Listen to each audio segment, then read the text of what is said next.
उन्वान छोटे परिंदे का सफर। एक बहुत छोटा परिंदा था। वो बड़े रेवड़ में रहता था, लेकिन वो हमेशा खुद को तन्हा महसूस करता था। इसके छोटे साइज की वजह से ये दूसरे परिंदों के साथ खेलने या उड़ने से लुत्फ अंदोज नहीं हो सकता था। एक दिन गुरूब आफताब के वक्त उसने एक खूबसूरत रंग बरंगे परिंदे को देखा। ये परिंदा एक काबिल फ़ख्र और दिलकश परिंदा था जो दीगर परिंदों में अपनी खूबसूरती की वजह से मशहूर था।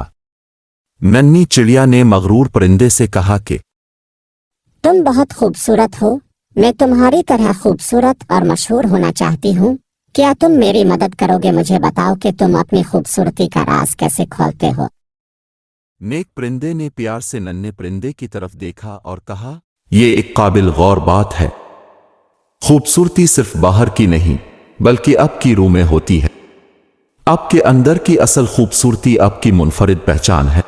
यूं हमारी कहानी खत्म होती है। प्यारे बच्चों, हमारे चैनल को लाइक और फॉलो करें और बेल आइकन के बटन को प्रेस करिए ताकि हम आपके लिए मजीद अच्छी वीडियो ला सकें। शुक्रिया।